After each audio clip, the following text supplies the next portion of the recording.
Welcome to पढ़ाकू पाठशाला। अभी ये वाली सीरीज हम स्टार्ट करने जा रहे हैं जिसमें हम GS1 का सोशियोलॉजी का टॉपिक कवर करेंगे। GS1 का जो पेपर है यूपीएससी का और यूपीपीसीएस का, यूपीएससी में 250 मार्क्स का पेपर है और यूपीपीसीएस में 200 मार्क्स का पेपर है। तो जनरली लोग तीन ब्रॉड सेक्शन में इसको डिवाइड कर सकते हैं, एक history and art and culture का सेक्शन, एक ज्योग्राफी का सेक्शन और एक सोशियोलॉजी का सेक्शन। दोनों ही में, यूपीएससी और यूपीपीसीएस में जनरली लोग टाइम ज़्यादा डिवोट करते हैं हिस्ट्री कवर करने में। हिस्ट्री काफ़ी वास्ट भी है, कंप्लीट करने में टाइम लगता है, एनर्जी भी ज़्यादा लगती है। और ज्योग्राफी में फिर सेकेंड नंबर पर।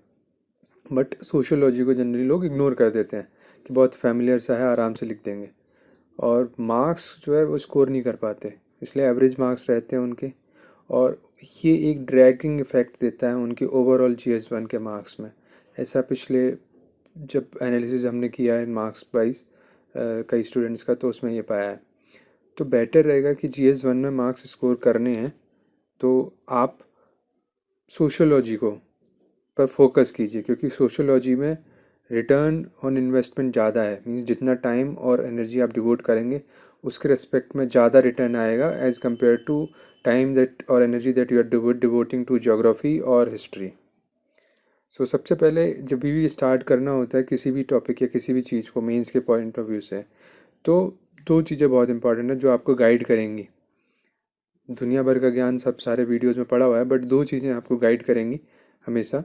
वो है एक syllabus and second previous year questions.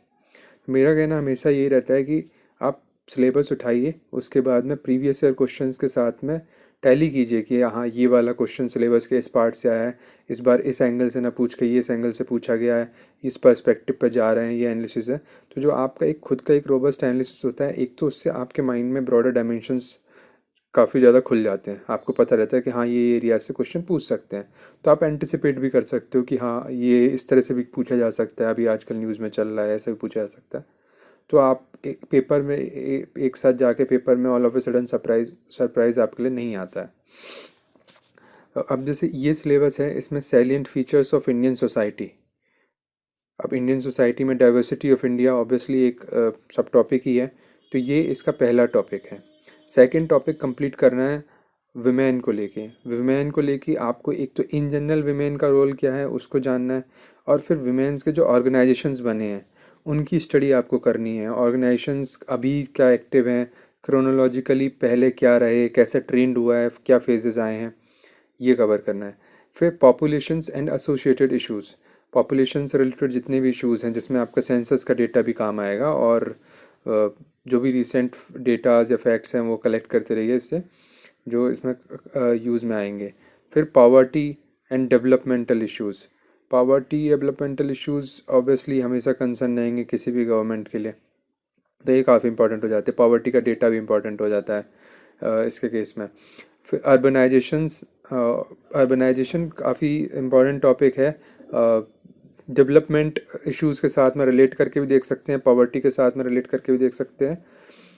तो अर्बनाइजेशंस में इसकी क्या प्रॉब्लम्स हैं, क्या रेमेडीज़ हैं, तो ये सारे जो इश्यूज़ हैं इनमें क्या प्रॉब्लम हो रही है, पॉपुलेशन ग्रोथ हो रही है, क्या क्या प्रॉब्लम हो रही है। फिर इंटरलिंकेजेस का भी ध्यान रखना बहुत ज़रूरी है, क्योंकि अभी उन्होंने क्वेश्चन पूछ दिया था यूपीएससी ने कि एम्पावरमेंट ऑफ विमेन किस तरह से रिलेट किया उसको। Empowerment of women is necessary to reduce या टू कंट्रोल पॉपुलेशन ग्रोथ, तो इसको उन्होंने पॉपुलेशन वाले टॉपिक से इंटरलिंक किया।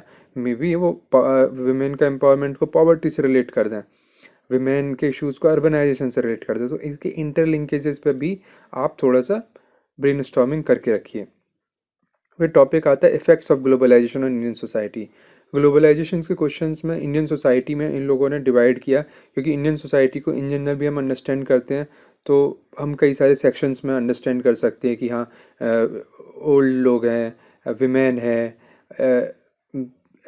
यूथ है, चिल्ड्रन है। इस सेंस में हम कई सारे सेक्शंस में डिवाइड कर सकते हैं। इंस्टीट्यूशंस पॉइंट ऑफ व्यू से हम लोग फैमिली, रिलीजन, एजुकेशन, ये सब जो इंस्टीट्यूशन है जो सोशियोलॉजी पढ़ते हैं उन लोगों के पॉइंट ऑफ व्यू में इस तरह से, तो आप इस पर सोच सकते हैं कि हर पे क्या क्या इफेक्ट आएगा ग्लोबलाइजेशन का। जैसे ओल्ड एज पे पूछ चुके हैं, विमेन पे पूछ चुके हैं, तो अभी यूथ पे भी पूछ सकते हैं, या फिर इन जनरल कल्चरल इम्पैक्ट पूछने लगे हैं अभी पिछले 1-2 साल से, कि होमोजेनाइजेशन और हेट्रोजेनाइजेशन और जो रिलेटेड चीज़ें हैं ग्लोबलाइजेशन की, उन पर ध्यान रखिए।